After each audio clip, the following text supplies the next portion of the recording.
Welcome back to another episode of Spooky Summer Reads. Today's episode is going to be on Seraphina Novaglass's novel, The Vanishing Hour, and today's mocktail is a blueberry mango lemon thyme kind of spritzer thing. Didn't add any sugar or anything to it, just rolling with like the fresh fruity kind of sort of tropical herbal taste. It's a weird mix, but I'm kind of into it. So get comfy, subscribe to this channel, give this video a thumbs up if you want to see more book reviews in the future, and let's hop right in. The Vanishing Hour was released, I think it was May 2023, so just over 2 months ago now, and I haven't really seen too many review videos here on YouTube for it, so I definitely wanted to include it in Spooky Summer Reads. It's a psychological thriller mystery with some crime in it, and it takes place in the, I think, semi-fictional, possibly, town of Rock Harbor, Maine, which was kind of what drew me to it, the setting of coastal Maine. So when I say semi-fictional, fictional, I really have no idea if this was based on a real town or not, or maybe just on the idea of a town or inspired by the name of a town. There is a town called Rockland, Maine, in between Portland, Maine and Acadia National Park, so somewhere in between on the coast over there. And there are some like businesses in the area called like Rock Harbor blank, but truly I have no idea where the name of this town came from or if it's fictional or real. So let me read you the summary. Seraphina Novaglass is also the author of On a Quiet Street, which is on my TBR list as well. Some of you may or may not have read it or been interested in reading it. So if you have read On a Quiet Street, I'd love to hear your thoughts about that and this book down below. Today's video is going to be spoiler free. So just try to keep that consistent in the comments as well. I read this book poolside a lot, so it is kind of wet, but it's okay. It's given it character. Grace Holloway keeps to herself. Since narrowly escaping death at the hands of the man who kidnapped her, she's thrown herself into the small inn she runs in Rock Harbor, Maine. It's quiet, quaint, and in the off-season, completely isolated, the perfect place for Grace to keep her own secrets. But Grace isn't the only one with something to hide, and Rock Harbor isn't just a sleepy vacation town. Someone is taking young women. Girls who look an awful lot like Grace did when she was kidnapped many years ago. When a surge of disappearances brings the investigation to her door, Grace finds herself unwillingly at the center of it all and doing everything she can to keep her distance, because Grace knows something that could change everything.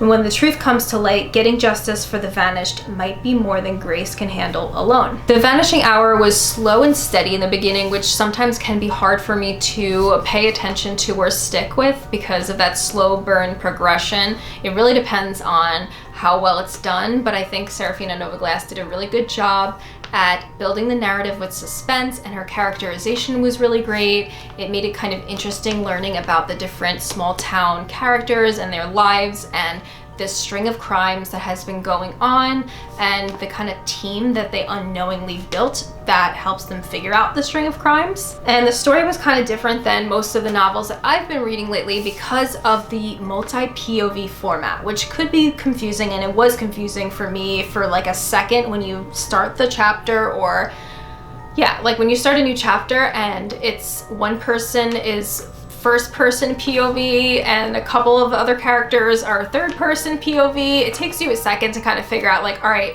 who are we talking about right now? Whose head am I in right now is kind of what I was thinking. And you kind of wonder or question like why one person is told in the first person and then the rest are in third person and what the significance is of that. And ultimately, I do feel like it actually kind of helped build some suspense a little bit with the back and forth. I also wanted to let you know that Goodreads has some trigger warnings listed for this novel. If you want to check them out and if you're concerned about that, that is there for you. I didn't know that there were any, like I didn't like look into it, I just grabbed the book and went into it, but the plot line is quite dark, chilling, sinister, and disturbing at times, and it really kept me on the edge of my seat. I feel like I didn't know who I can trust at any given point. Plus, it even had some kind of like heart-throbbing emotional moments, especially towards the end, that made me cry a little bit, shed a little tear. I did figure out the ending to kind of like the whodunit part of this novel, I would say a couple chapters before the end, which it really didn't ruin it for me personally, because Seraphina Novaglass had a few more like twists and moments of closure that I couldn't have predicted. And you kind of have this like, I need to know what else. Like it needs to be wrapped up.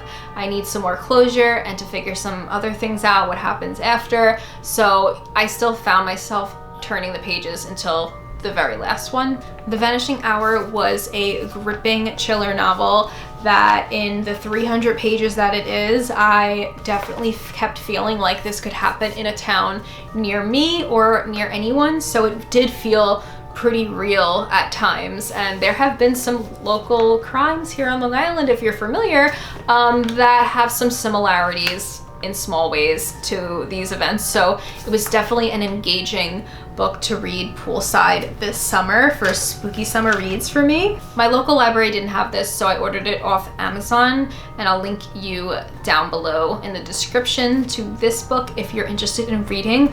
Also, I just realized they have a free audiobook on YouTube. I don't know, I was looking up to see after the fact if there were any reviews that popped up for this novel yet, and I didn't see any, but I saw a free audiobook of the whole novel on YouTube. So if you're interested in that, I'll link that down below as well. I hope this video review was helpful in your journey of seeking some spooky summer reads. And until next time, I'll see you in my next video. My name's Danny, and thank you so much for watching.